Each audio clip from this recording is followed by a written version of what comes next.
भाइ बहिनीहरूको आवश्यकता फरक फरक हुन सक्दछन्। यो महत्त्वपूर्ण विषय छ। भाइ बहिनीहरूको आवश्यकता फरक फरक हुने हुनाले गर्दाखेरि उहाँहरूको आवश्यकता अनुसार हामीले परिपूर्ति गरिदिनु पर्दछ।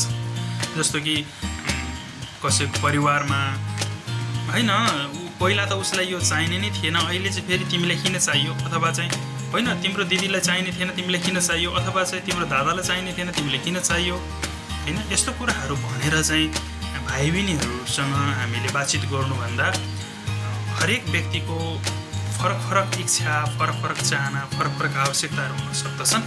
त्यसको पनि हामीले विचार गरिदिनु पर्दछ।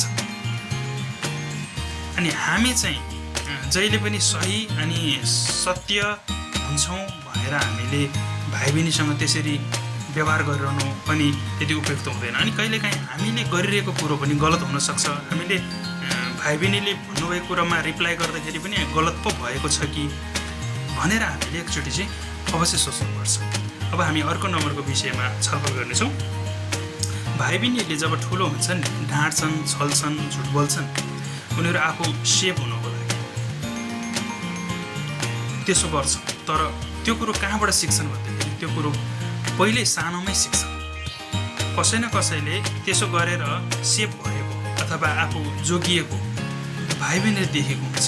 त्यस कारणले गर्दाखेरि ढाँट्न, छल्न र झुट बोल्न यी कुराहरू चाहिँ अभिभावकहरूले घरबाटै बन्देज गरिदिनु पर्दछ। भनेको अर्थ त्यो वातावरण नै हामीले क्रिएट गर्नै हुँदैन र नानी बाबुहरूको अगाडि यस्तो क्रियाकलाप हामीले गर्नै हुँदैन भन्ने कुराहरू यो भिडियोको सन्देश हो। अब हामी अर्को नम्बरमा छलफल गर्नेछौँ। र भाइ बहिनीहरूलाई कसैले चाहिँ एकदम प्रेसरमा राखेर अनि हुर्काइरहनु भएको हुन्छ, होइन यसो हो, यसो होइन, यसो हो, यसो होइन, यसो हो, यसो होइन भनेर अनि एकदमै प्रेसरमा राखेपछि चाहिँ मैले बालबच्चा वास्तवमै राम्रो गरेको छु, एकदमै राम्रोसँग हुर्काइरहेको छु भनेर ढुक्क भइरहनु भएको हुन्छ। त्यसरी प्रेसरमा राखेर ढुक्क हुने गरी हामीले हुर्काएको बालबालिका वास्तवमा भविष्यमा चाहिँ त्यसको नतिजा राम्रो हुन्छ भन्ने ग्यारेन्टी चाहिँ हुँदैन। त्यस कारणले गर्दाखेरि भाइ बहिनीहरूलाई आफै फक्रन दिनुपर्दछ, आफै फुल्न दिनुपर्दछ। उनीहरूलाई उहाँहरूको क्षमता अनुसार, उहाँहरूको उमेर अनुसार, उहाँहरूको जुन एउटा मनोवैज्ञानिक एउटा पद्धति अनुसार चाहिँ अगाडि बढ्न दिनुपर्दछ। तपाईँ हाम्रो फोर्सले भाइ बहिनीहरूलाई हुर्काउनु कदापि हुँदैन भन्ने कुराहरू पनि यो भिडियोबाट मैले भन्न चाहेको छु। अब अर्को कुराहरू छ, हामीले बुझ्नुपर्ने कुराहरू मध्ये नै हो, अभिभावकहरू सबैले बुझ्नुपर्ने कुराहरू नै हो। यो बच्चाले कहिलेकाहीँ केही कुरा माग्नुहुन्छ, नानी बाबुहरूले माग्नुहुन्छ, तर त्यो माग्नु भएको कुरा चाहिँ हामीले उतिनेरै पुरा गर्नुभन्दा पनि त्यो कुराहरू कतिको प्रायोरिटीभित्र पर्छ, प्राथमिकताको आधारमा होइन हामीले पुरा गरिदिनु पर्दछ।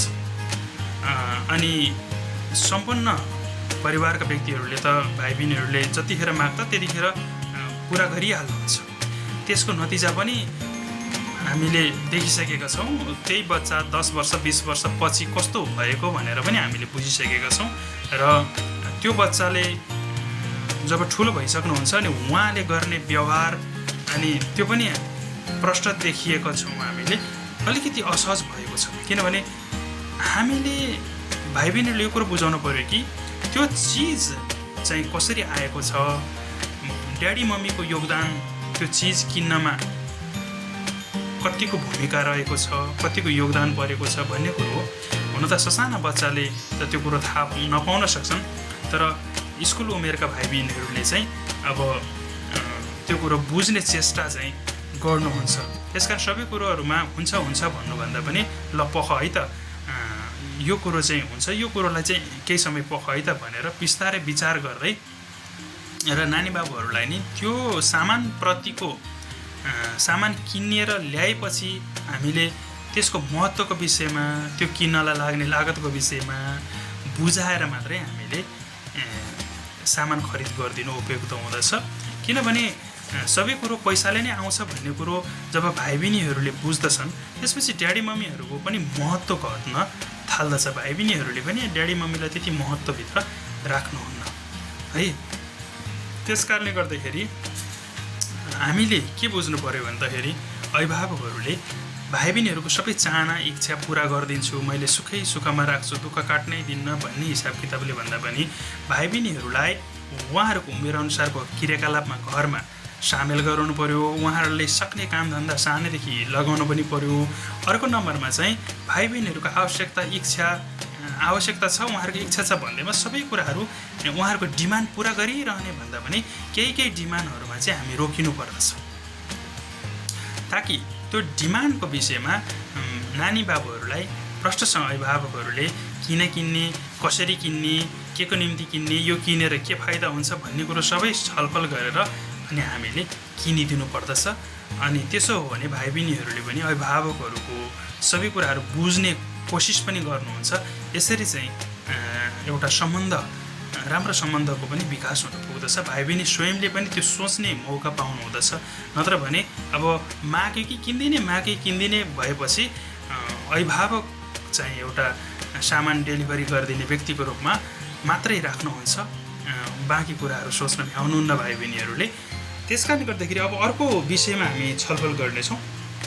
भाइ बहिनीहरूलाई जहिले पनि हामी सुधार्न खोज्छौँ, तर कतिपय कुराहरू हामीले के विचार गर्नु पर्यो भने भाइ बहिनी किन सुध्रिन मानिरहनु भएको छैन। हामीलाई कति अभिभावकहरूले प्रश्न गर्नुहुन्छ, मेरो बच्चा यो विषयमा सुध्रिँदैन, मेरो नानी बाबुहरू यो विषयमा कहिल्यै सुध्रिँदैन भनेर हामीलाई प्रश्न गर्नुहुन्छ। अनि हामी जब केस स्टडी गर्दै गर्छौँ अनि पास्टका कुराहरू, विगतका कुराहरू चाहिँ हामी एकदमै डिपली हामी अध्ययन अनुसन्धान गर्दै जान्छौँ। त्यस पश्चात चाहिँ भाइ बहिनीहरूलाई यो कुरो थाहा हुन्छ कि त्यो कुरो कुनै पनि नौलो कुरो हुनु